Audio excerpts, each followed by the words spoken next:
Today I'm going to demonstrate one way that you can DIY some board and batten.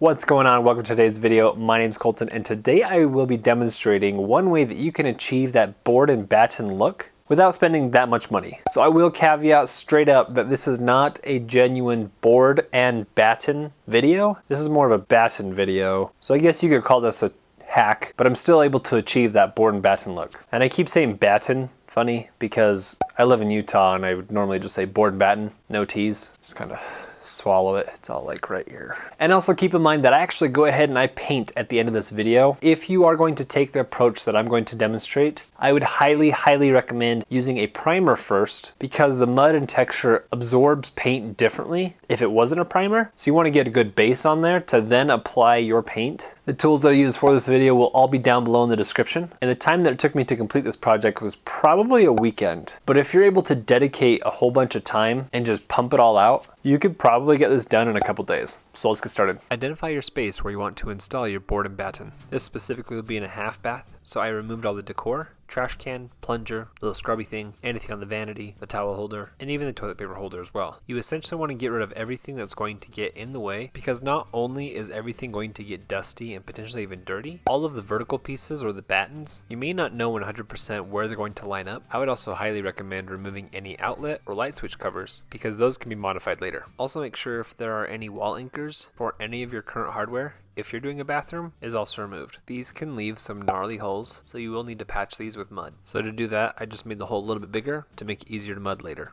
I used a scraper to get rid of this liquid nail gunk, closed up the drain, and started to measure. Now I'm going to pause here for a second. Every single room in your house, there can be one or two walls that you can identify to be the focal point of that room. In this case of the half bath and how the room was positioned, I identified this wall to be the focal point of the room, because this wall was going to be behind you when you walked in, and this wall was going to be covered with the vanity and mirror, and also part of the toilet, so it fell off center. And this other wall will also be behind you when you walk in the room. I say that because I like symmetry, and so this wall I wanted to make sure that the board and batten layout was near perfect on this wall, and then the spacing between this wall, I was going to use that same spacing for the rest of the room, no matter how it laid out. So I measured my horizontal board first, figured that I want about 3 sections, and have some trim in the corners. I measured there's going to be about 19 inches from the edge of the trim to the next edge of the trim, and so I kept that measurement consistent for this room and made marks where they needed to go. And because these ceilings are 9-foot ceilings, I wanted 2/3 covered, so I went up 6 feet and made a mark. Measured the board, made a mark, cut it, came back inside, flipped it over, put liquid nail on the back, put that horizontal piece where that 6-foot mark was, put it up temporarily, grab my level it out, nail it up. Now this is a simple rinse and repeat. I highly suggest starting out with all of the horizontal pieces, because walls and floors aren't perfectly level or straight. It's easier to have vertical pieces that differ in length by 1/8, 1/4, or even 1/2 inch, rather than to have all of the same length of vertical pieces and then hope your horizontal piece matches it perfectly. Once my horizontal pieces are all level and secured to the wall, now it's time for me to go back to that focus wall point, whatever you want to call it, and start laying it all out how I wanted it to. 2 pieces in the corners, measure out the vertical boards, cut those individually, and make sure everything's about 19 inches apart. Once I'm satisfied with those, cut it, liquid nail it, and you can even nail it even further just to make sure it's secure. And remember to use your level. Now, when I went to this wall, I didn't put in another corner piece. I just used this same corner piece and then continued that 19-inch spacing. One thing to keep in mind is I didn't identify where the studs were, because I was already using liquid nails and ensuring that these pieces didn't move with the finishing nails. Now I went to the opposite wall of the focus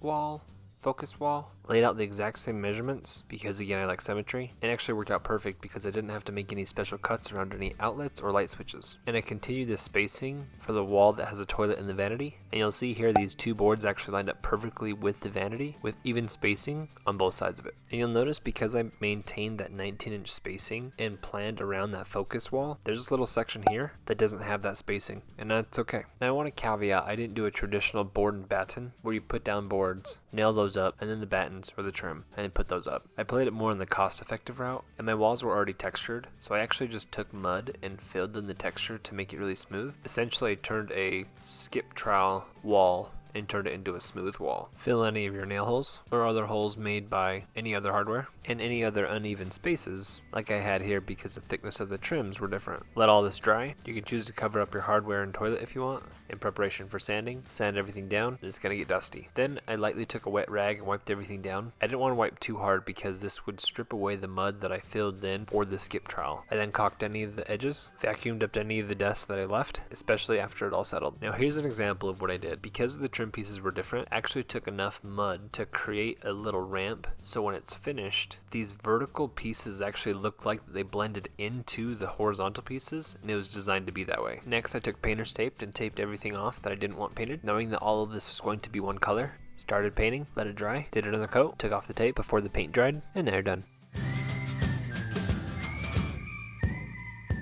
Thank you so much for checking out today's video. If you liked what you just watched, consider subscribing and also hit that like button down below. And also if you want to see other how-to videos that I've completed in the past, go ahead and click this link right up here. If you want links to the products that I use in this video, you can also find those down below in the description. Thanks again for watching, and we'll see you next time.